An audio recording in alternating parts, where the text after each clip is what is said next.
I would think that this honor has to rank right up there with any of your career achievements, other than winning the cup, of course. Yeah, it's certainly a great honor. Anytime you're asked to participate for Hockey Canada, it's a great honor, and certainly in the Olympics, working with the guys I'm going to get to work with is going to be a special thrill. And we're hoping that the NHL and the NHLPA can continue to find a way to get us there, but we'll work towards like we're going, and excited about the opportunity. Doug, for those of us who aren't Canadian, could you kind of describe what the pressure that comes with this job? It's funny, Tom. I sort of use the analogy of it's like playing Russian roulette, being the manager of Team Canada. It's exhilarating, it's nervousness, and it's a lot of fun, and you only get to lose once. So that's sort of what you know the rules going in. There's great expectations in Canada to put a team on the ice that's productive and fights and wins gold medals, and that's our goal going in. And you understand the pressures that go with it. You understand that there's 38 million people that are going to have questions about the team that we pick, and you just move on and do the best you can and hope it works out.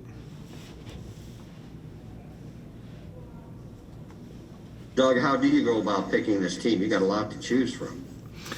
Yeah, certainly going to rely on Ken Holland, Don Sweeney, Roberto Luongo, and Ron Francis as we go forward. But it's an interesting format because we probably do have two teams that could potentially medal if we went that direction in Canada. So it's a difficult process, but what you're trying to do, in my experience, is working in the past with Steve Yzerman as he put these teams together, is you're looking to get the top skilled players, the best skating players, but at the end of the day, you're not picking an all-star team. You're picking a team that has all the elements combined in it, from power play to penalty killing to 5-on-5 play. So you want to pick the best players that can meld together, and it's a difficult task, but it's a task that I would assume that every other manager of every other country would love to have the resources that we have to choose from.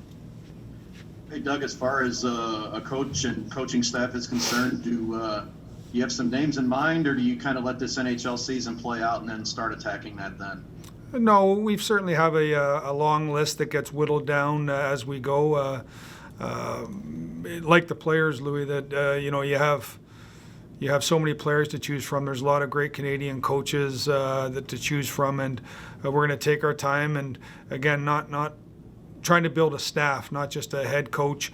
Head coaches all have different personalities, and some are just head coaches, and some can be a head coach, but also support a staff in an assistant role. And what we want to do is make sure that when we name our entire staff, that there's unity and inclusion and the ability to function as one. Like, obviously, this speaks to the career that you've been able to build here, but what about the notoriety for St. Louis? I mean, you just did a Zoom with all the Canadian writers with a Blues background. I mean, you win a Stanley Cup, and now you're the GM of this team. How about the notoriety it brings to St. Louis and the organization? Well, certainly, I don't get this honor without. I got this honor, quite honestly, on the backs of our players over the last decade. We've been able to put a team on the ice that won the ultimate prize, but has been competitive year in, year out. It's great to have the Blues logo behind me now, and when I'm doing interviews happening behind me, I think St. Louis is no longer a hidden gem in the NHL. I think players want to see this as a destination now to come play, and anytime I can get out there and trumpet the organization and the city, I'll do that, because I think it's one of the best places in the world to play hockey. Doug, you may be asking the obvious, but would Craig Berube be under consideration for, if not the head coach, a job on the staff? Well, certainly you look at the gentlemen that have won Stanley Cups or President's Trophies, they all have to go into the equation, and I don't want to name a specific name because that will just lead to speculation, but certainly all the guys that have won Stanley Cups and President's Trophies or have been highly competitive coaches over the last number of years are going to be considered. And Doug, do you get a medal? No, we don't. Hockey Canada in 2010 and 14 gave us a replica, something different than what the players got. And quite honestly, I think that's the way it should be. This event is about the athletes. It's not about the support staff. And what we try and do is provide the coaches and provide the coaching staff. But ultimately, the players are the ones that go on the ice, the ones that sacrifice, the ones that are under the microscope the most. And I think the medals mean a lot when they only go to the participants in whatever sport that they're playing in. What's the workload like for this? How much time of your life will be going into this? You spend a lot of time. It's interesting though, because the players that we're watching for this event are not normal players that we watch on our day-to-day basis because they're very rarely available. Quite honestly, the guys we're watching now are, the players that we watch to trade for are usually guys that we're going to watch now. We're trying to expose. The top players in the game that hopefully we're going to have an opportunity to choose from are not available to trade. So it allows us to watch the games a little bit differently. But as again, being part of it in the past at different events, I've never felt the workload was increased. Maybe it's just you look at games differently, but I don't even like to call it a workload because this isn't work. When you have a chance to evaluate the best players in the game and be part of something much bigger than yourself, it's not work at all. Doug, how do the players feel about the Olympics? I would think the vast majority of the players want this to happen, right? Well, I think the guys that go love it, and I think the guys that don't go love the 2 weeks off. So there's not many guys that don't like this process. But as I said in our statement earlier, I commend the NHL and the NHLPA on making this a priority. I know there's a lot of work that has to be done with the International Olympic Committee, the IIHF, to make sure that our players can go. But I think it's been something that the players enjoyed from 1998 to 2014. I think they missed it in 2018, and I think everyone's hopeful we're back at it best on best in 2022. We were hoping to ask you a few questions about the season so far. It's been 10 games. Just what are your thoughts, compared to how you thought this team might look? What have you noticed? Well, we're finding ways to manufacture points, which is always a positive as we're getting to know each other. This is your depth is a great asset, JR, but it's also creates issues as far as ice time and finding their roles. I think Craig and his staff have done a great job sharing that workload. Certainly at I think it's 7-2-1. We're very happy. We're in the upper echelon of the NHL as far as winning percentage. And as we're learning each other, as we're getting into a new season, the points that we bank now can never be taken from us. So I'm excited to where we're at now, but I know that the heavy lifting is coming up in front of us. I had a question about the rivalry between the NHL teams.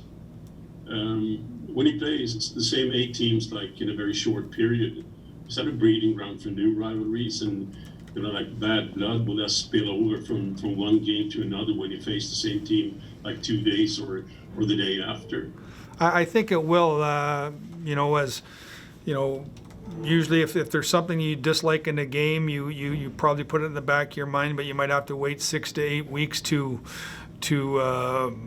address it. Now you have to wait 24 to 48 hours to address it. I think it's great for our game right now. It's something different. And again, we're just at the infancy of this season. I think as we get into game 25, 35, 45, 55, that animosity is going to build. And also,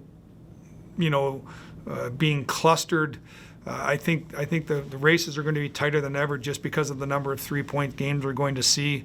We have I have a thought process is that you can lose games, but you have to get points. Meaning you have to find ways to get at worst a game into an extra session where you're playing either for an extra point, but getting 0 points on a consistent basis is not a recipe to make the Final Four in our division. Two guys, did you know Jordan Kyrou was this good, and how about Justin Falk's development here this year? Well, Jordan Kyrou came as advertised in the sense that when he was, I think, the Canadian Hockey Player of the Year, certainly the Ontario Hockey League Player of the Year. He was a very good player on a World Junior team, and that usually is a barometer of how you're going to get to the NHL. This hasn't been the easiest organization to break into. When you're competing for with the top teams, you're usually have a more veteran influence. And Jordan had some setbacks injury-wise that seemed to get in his way when he was looking to push forward. So he's always had the tools. His skating is dynamic. His hockey sense offensively is dynamic. I think he's done a great job understanding a way to gain the coach's trust is to be a good 200-foot player playing well on his own end, and I think he's embraced that understanding that will only increase his ice time. So we're very happy with where he's at today, and now the hard part for a young player is understanding all the work he needed to put in last summer, all the work he needs to put in every day to practice is just at the starting point if he wants to be a dominant player and have a 1,000-game career, which I know he does. With Justin Falk, I'm not surprised the way he's playing right now. That was the player that played a number of years in Carolina. We talked about this, JR, last year a couple of times. It was a difficult situation in the sense that when you bring a player in, you like to have a defined role. And we had a defined role in our top four, but it wasn't in the right side. It wasn't doing this specific thing. We were trying to create a puzzle instead of using the pieces that were there. And I think this year, obviously, with Alex leaving, it's created an opening, and he's taken full advantage of it. And so I'm very happy for him, but I'm not surprised that this is the play we're getting. Let's do one more for Doug, please. Hey, Doug, we're getting close to the 5-month mark for Tarasenko. Anything you can tell us about his progress or any kind of timetable on Vladdy? Yeah, we were going to have a 5-month update, but we can do it today. He's on the ice. He's skating now. The milepost that you go through on this stuff, Jimmy, is you get the surgery, obviously. You start the rehab. You need to get back to the doctors that perform the surgery to check off on the next fence post in your rehabilitation. All those have been checked off now, so he's on the ice. He's conditioning. His shoulder's certainly not 100% right now, but it's at a point where the safety mechanisms are in place that we feel he can skate. He can receive passes, make passes, shoot to a level of his comfort.